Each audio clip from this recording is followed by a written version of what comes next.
Friday the 13th in Duluth, Georgia, and this car is turning onto the train tracks. The driver tries to back out, but can't. Then, things go from bad to worse. The crossing gates are activated, and a train is on the way.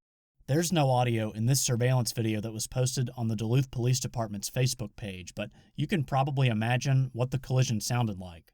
Looks like the car took out one of the crossing gates as it was hit. Luckily, police say no injuries were reported. Furthermore, they say the driver told them she was unfamiliar with the area and accidentally turned onto the tracks and got stuck. This all happened on May 13, 2022, around 9:45 p.m. here at the crossing on West Lawrenceville Street near downtown Duluth. This is the camera that was pointed at the tracks the night of the collision. After spending a little time at this location, I would say this is a fairly busy crossing. There's pretty steady road traffic. And according to the USDOT crossing inventory form for this crossing, there are an estimated 9 total day-through trains, 8 total night-through trains, and 6 total switching trains.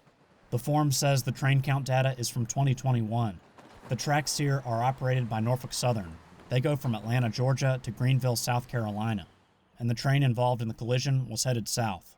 The USDOT crossing inventory form says the typical speed range over the crossing is between 50 and 60 miles per hour.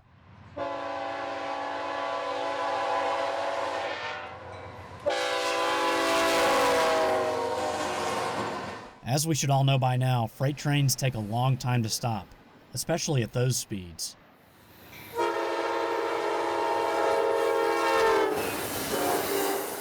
Amtrak trains also pass through Duluth, and they often run at higher speeds than the freight trains. According to the USDOT crossing inventory form, the maximum timetable speed here is 79 miles per hour. Searching the crossings number on the Federal Railroad Administration's website, only 2 highway rail grade crossing accident incident reports come up, one from 2019 and the other from 2004.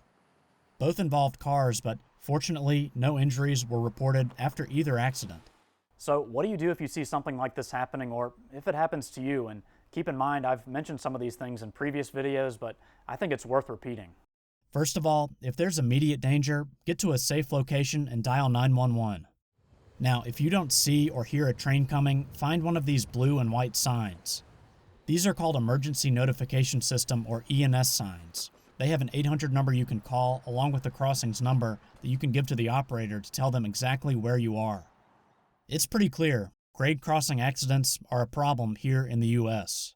According to FRA statistics posted on Operation Lifesaver's website, there were 2,131 highway rail grade crossing collisions that occurred in 2021. Also in 2021, Georgia ranked third in number of collisions behind Texas, which was first, and California, which came in second. You should always expect a train when you're near the tracks, and don't stop on crossings. Remember, trains are wider than the tracks, so just because you're not stopped directly on the rail doesn't mean you're out of danger. Make sure you can completely clear the crossing as you approach it.